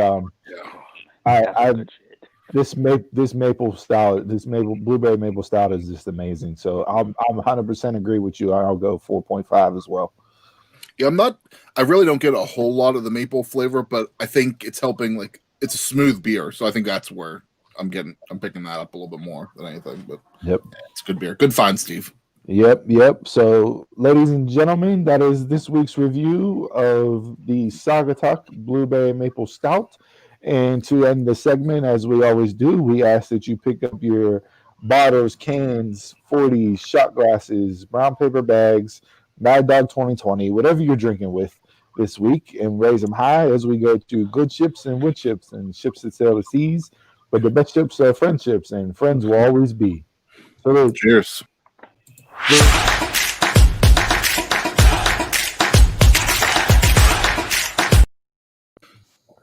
All right, folks. Now that we just came off the Breakfast of Champions here with our Blueberry Maple Stout, we're going to jump into this week in sports. Y'all can talk about whatever you want to. I'm just going to sit back with my drink. That's fine. You can sit back and relax. What's going to happen this week? This week in sports made me realize that if you live in Pittsburgh, Pennsylvania, you're in for a long couple years when it comes to sports. Yeah. The Steelers go out like a bunch of chumps on Sunday night. Like if it was a Madden game, I would have turned it off because it was 21-0 in the first quarter. Marquise Pouncey was playing like he owed people in Cleveland money. Ben Roethlisberger is done. They have a huge overhaul upcoming this year. They have not only players getting older and whatnot, but they got a ton of free agents, unrestricted and restricted.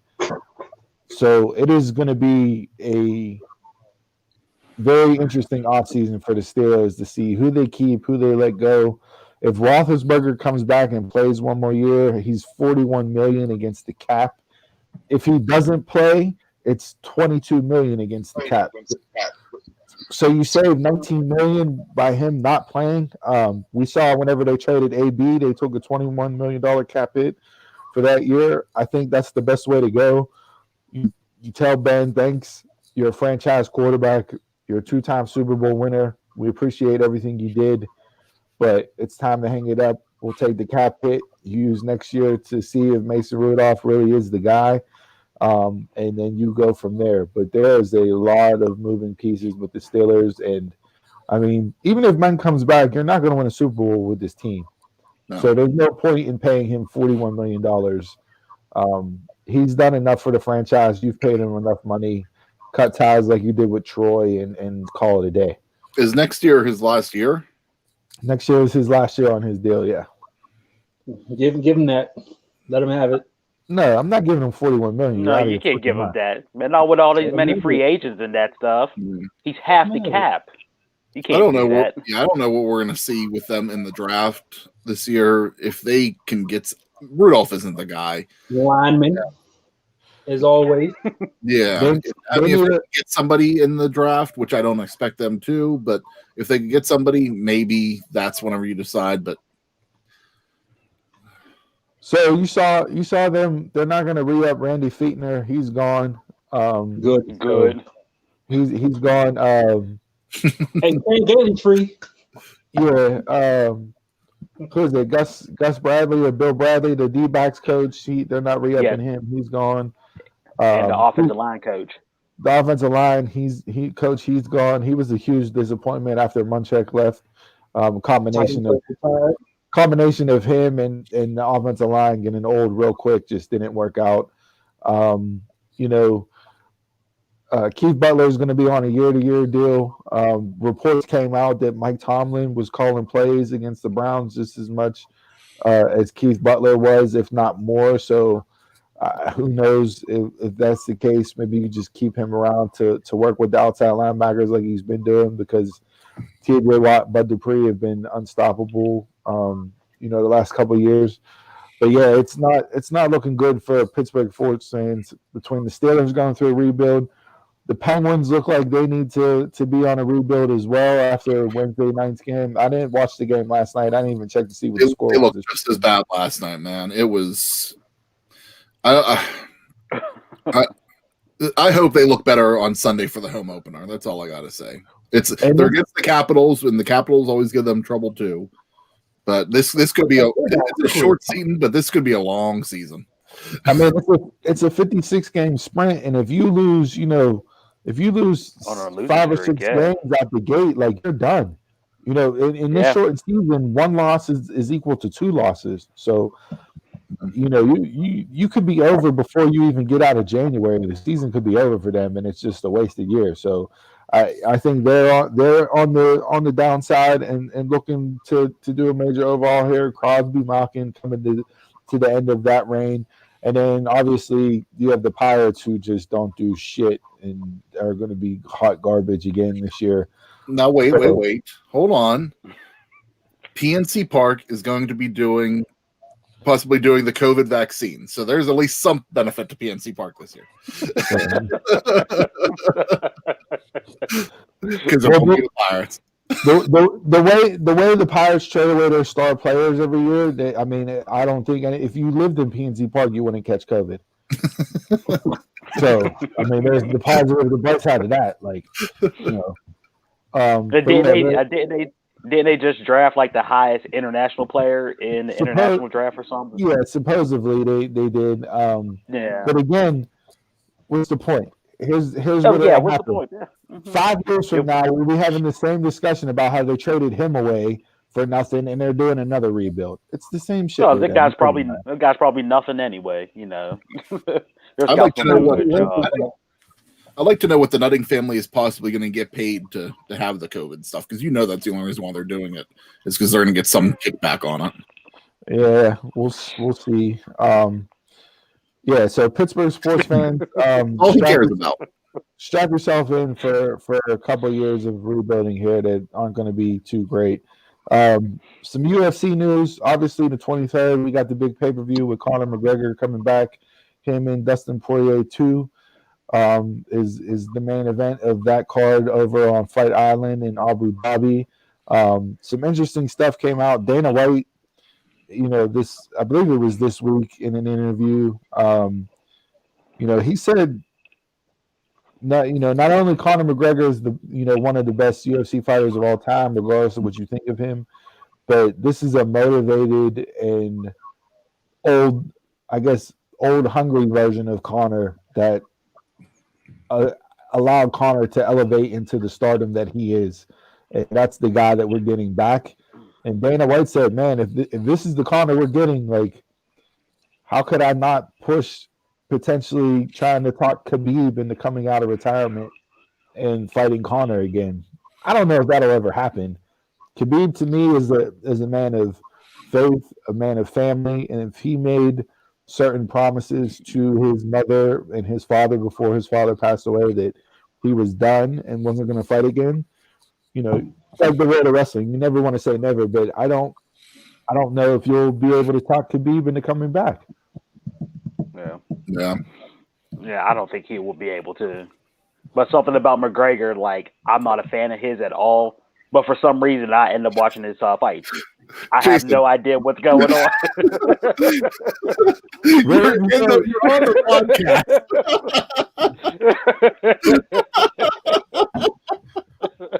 Get off of Facebook. On his own show. Such a dumb work. Such a dumb work. All right, and other UFC news. They announced that the UFC anti-doping policy changes their stance on marijuana. A positive test is no longer a violation.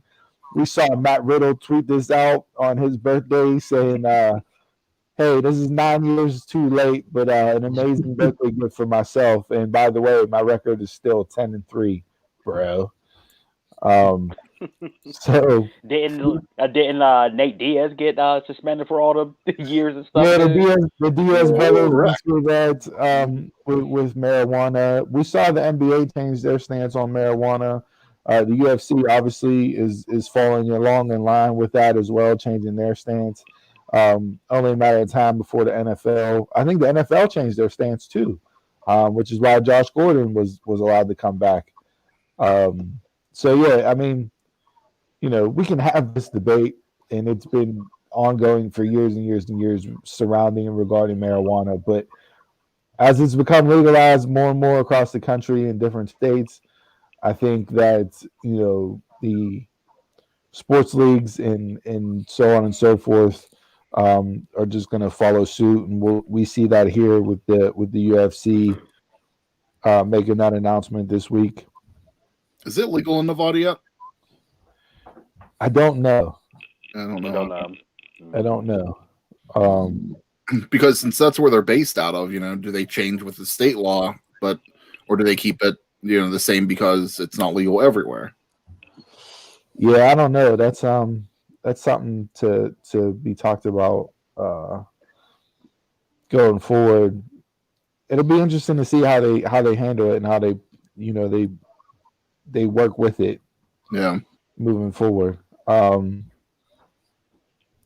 me see here. What else before we get into NFL from the world of sports?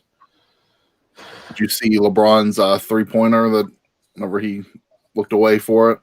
Yeah, LeBron hit the Steph Curry 3-pointer. He came out and said that I forget who it was that was on the bench, but they were like, "Bet you won't make that," and he shot it and turned around and said, "Bet." And it went in, so he won $100 off the bet. There's that.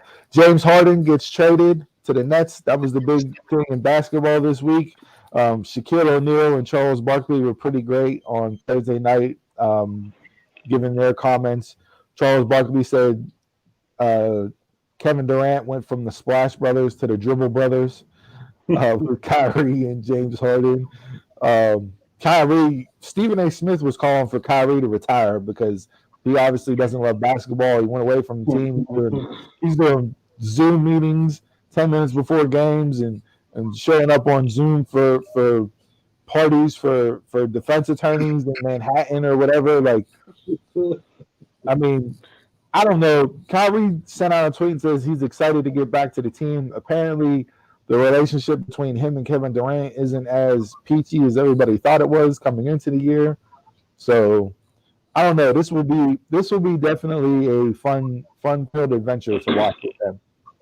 I seen a whole lot of Mark Henry memes regarding Harden. What's that? I seen a whole lot of Mark Henry memes regarding Harden and his weight. Somebody also said Kyrie didn't want to play Robin to LeBron, but he's playing Alfred now to Harden and Durant. That's great. I mean, look, the Nets have to win the championship this year. It's championship or bust. You have to win. You get James Harden. You form this version of a super team. Don't necessarily know if it makes your team better with everything that you gave up. And if those three can actually coincide and play together. I mean, we saw in OKC you had Harden, Russ, and KD together. Now, granted, it was early in their careers, but they didn't win a championship. They made it to a finals and lost. To me, I'm not a big James Harden fan. I never been a James Harden fan. I don't think he's as good as people say he is. I think he's partly a product of the system in which he played in Houston under D'Antoni for all them years. Role player. He's a mass shooter, and Mhm. is he talented offensively? Yes, he is. But is he a two-way player that's going to give you effort on both ends, night in and night out, and show up and do the things you need to do to win a championship? I don't think so. So I'll be interested to see how it plays out. It'll be fun to watch. I'm hoping it's a cluster because that'll just make it even better entertainment. To watch the NBA this year. Yeah, we'll see how it plays out from there. Also from basketball, did you see that Lamar Odom? He's signed with Celebrity Boxing. No, I didn't.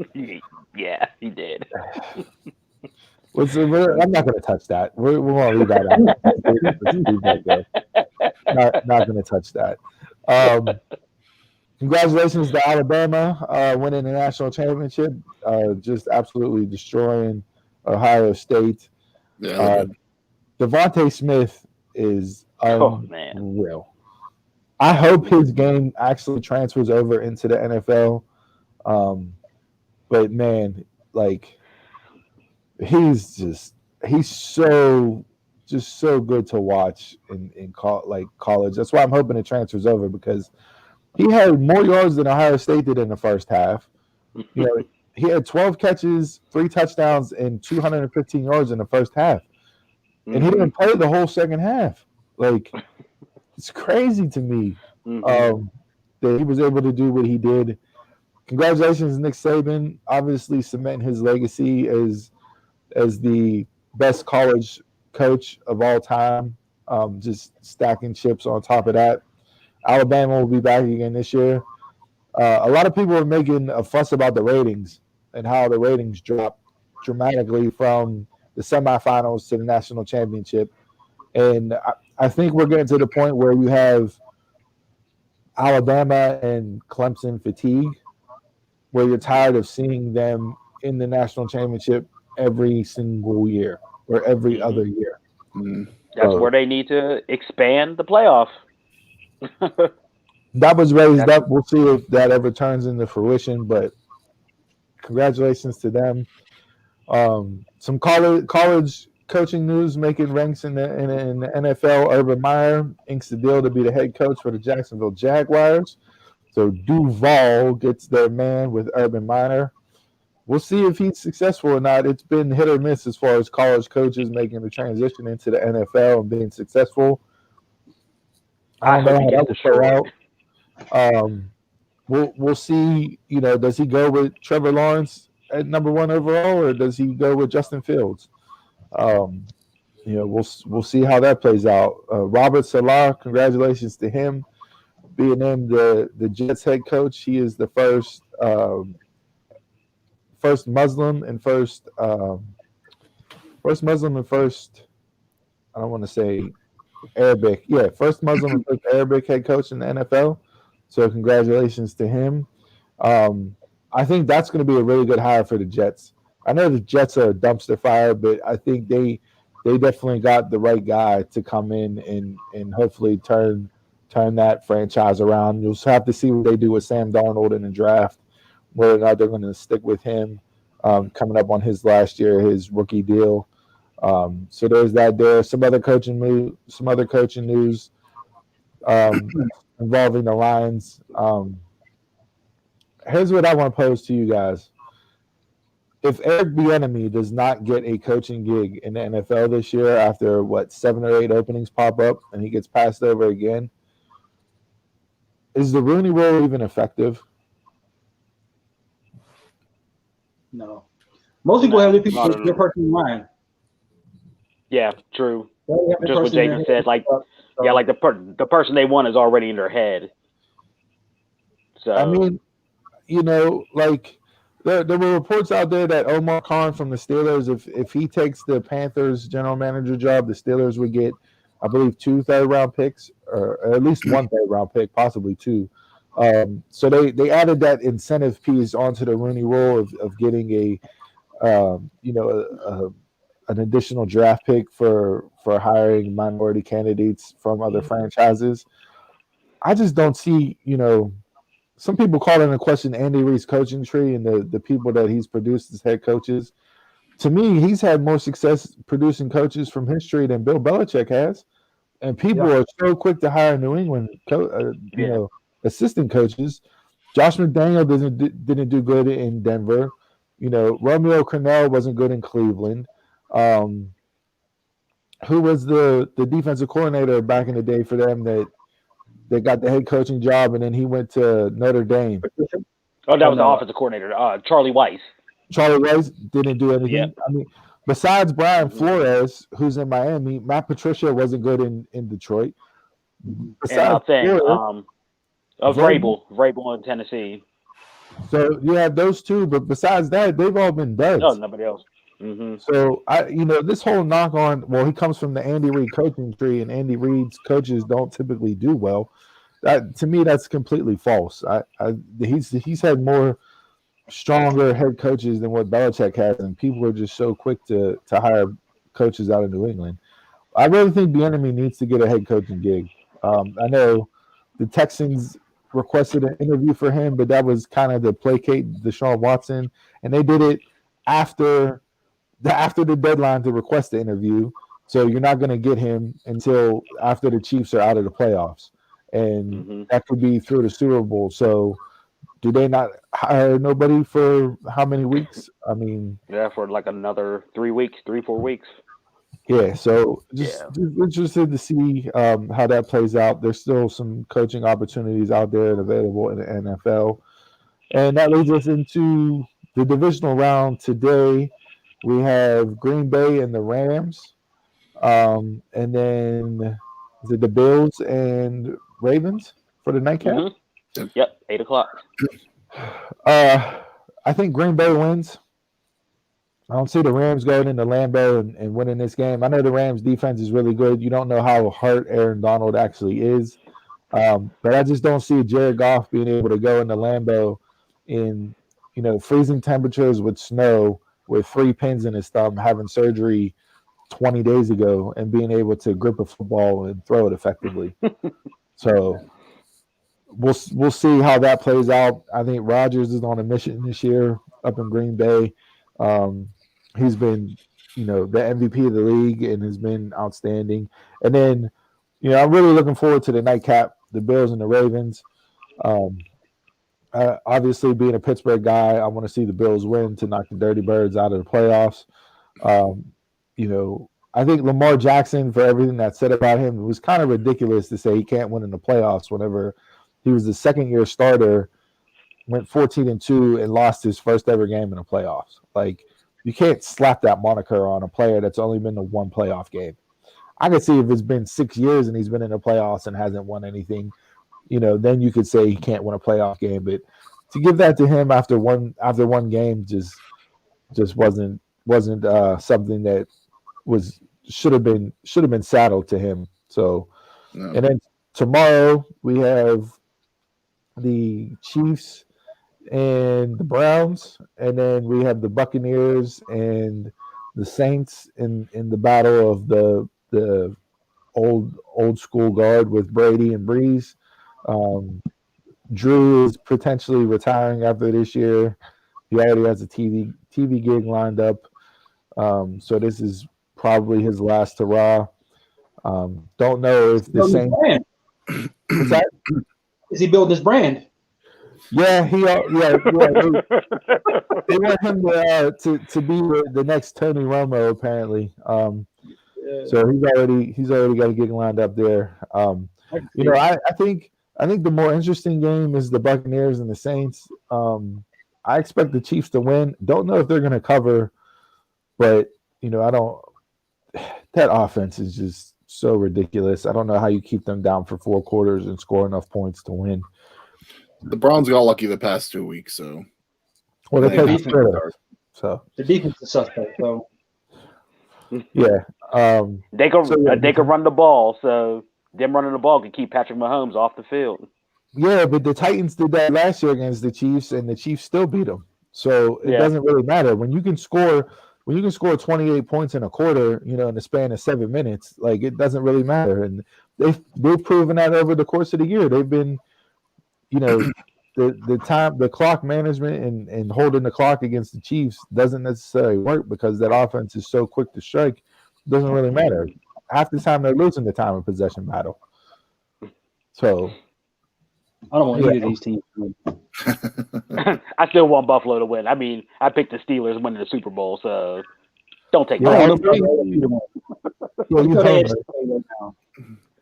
So our buddy up at Sip Sip Chug in Buffalo, he wants the Bills to win too. So we'll see what the Bills Mafia can produce this weekend. Yeah, I tweeted out to him earlier in the week. I said best of luck, and I hope you guys take the Dirty Birds out of the playoffs. So, yeah. I'm all for that. So that's the NFL slate for this weekend. Hopefully we get 4 good games. Last weekend's games were okay. It wasn't like, oh my God, I was so happy to watch, free football games for 12 hours. Like, hopefully we see some better games this week and, get the conference championships set for next weekend. Who knows what they'll be? We'll know by the time Monday morning rolls around. And Anybody got any other thoughts for this week in sports? I'm good. All right. Well, that's it for this week in sports. And that's it. I don't have nothing else. No cute way to end this.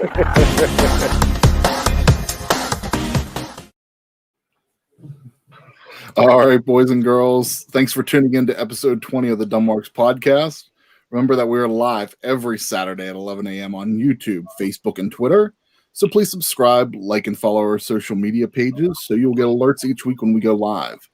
Our audio-only edition of the podcast is released every Monday to listen on demand on all your favorite podcast platforms. So please make sure you subscribe to our social media pages of Facebook, Instagram, and Twitter at DumbmarksPod. You can also message us during the shows while you watch live, or you can even email us at dumbmarkspod@gmail.com. Gentlemen, before we send it to Steve to take us home, last week we started playing One Gotta Go. This week's edition is a little bit more risque. Uh-oh. I've seen this before on social media. So, I'm gonna go last. I was actually going to say, Steve, since you're the only married person on here, do you want to go first? But if we want to do the top again, that's why I'm going last. So, Donald, do you want to kick us off, and we'll work our way bottom to top? I'll just give it my answer real quick, and that's A. Okay. Jason? All of the above. That's not how the game's played, Jay. One gotta go. I'll go morning. Okay. I'll go morning. You don't like that morning breath, huh? You gotta face them all the time. I'm gonna go with D.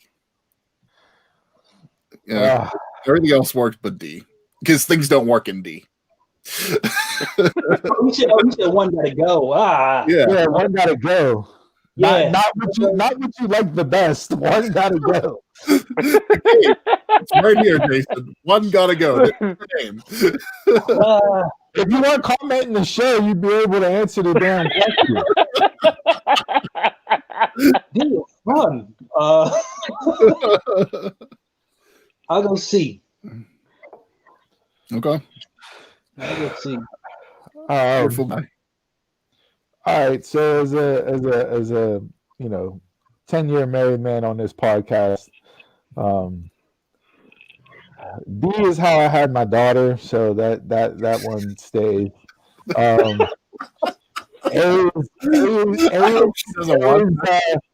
is a necessity. When you're married, you're gonna have fights, you're gonna have arguments. So that's going to be a necessity there to have that. B, guys are always up for B. Whether or not your girl to B is that thing. Morning is rough when you're married, just because you got kids, you got to get stuff in, and make lunches, whatever the case may be. Like, you don't always have time for B when you're married, man. I've never had. Do you ever watch Modern Family when that was on? Yeah. I love the episode whenever the kids catch them having morning sex, and the girls, they're trying to like flush their eyes out, and the boy, he goes, I don't know what they were doing, but it looked like Dad was winning. Yeah.